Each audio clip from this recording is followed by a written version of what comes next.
Ça, c'est Bertrand. Bertrand, quand il essaye d'intervenir en réunion, il galère, il sait pas comment formuler ce qu'il va dire et il a peur de passer pour moins compétent qu'il ne l'est ou juste de se ridiculiser. Aujourd'hui, on va voir comment tu peux faire en sorte que chaque intervention que tu feras dans tes réunions soit percutante à tous les coups. J'ai 3 minutes, donc j'ai pas une seconde à perdre, c'est parti. Le but, c'est pas de parler longtemps, c'est de faire une intervention qui va être claire, courte et utile. Parce qu'en réunion, je sais pas si t'as remarqué, mais les interventions les plus efficaces, c'est rarement les plus longues. Mais c'est les plus structurées. Du coup, ce que je vais faire, c'est que je vais te donner une structure hyper simple en 5 étapes pour intervenir en réunion sans partir dans tous les sens. Étape 1, le signal d'intervention. Avant de donner ton idée, signale clairement que tu vas prendre la parole. Par exemple, j'aimerais ajouter un point sur. Juste un élément rapide sur ce point. Si je peux apporter une clarification sur tel sujet, ça permet de capter l'attention de la salle sans couper brutalement la discussion. Étape 2, ton point clé. Tu vas directement après ça donner ton idée principale. Le point important ici, c'est, à mon avis, ici, l'enjeu, c'est, le problème principal me semble être, tu vas pas tourner autour du pot, tu vas directement annoncer ton point et ce que tu veux dire. Étape 3, l'explication rapide. Ensuite, tu vas ajouter une petite explication. Parce que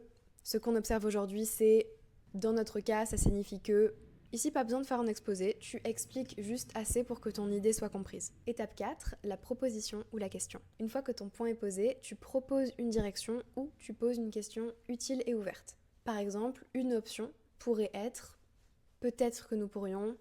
La question que je me pose, c'est... Parce que l'objectif, c'est pas juste de parler pour parler, c'est de faire avancer la discussion, de donner une direction à la discussion. Et étape 5, la conclusion courte. Tu termines, par exemple, je serais curieuse d'avoir votre avis sur ce point. Et là, c'est hyper important. Termine.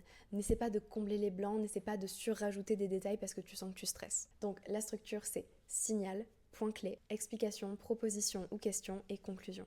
Et franchement, ça dure 30 secondes, mais déjà, si t'appliques ça, t'auras l'air beaucoup plus clair, beaucoup plus crédible et beaucoup moins stressé quand tu prends la parole en réunion. Et si t'es pas sûr de par où commencer, mais que tu veux faire de la prise de parole une compétence vraiment acquise pour toi, je t'offre une consultation gratuite avec moi. Si t'es nouveau ou nouvelle ici, déjà enchantée, moi c'est Kana, je suis conférencière et consultante en prise de parole.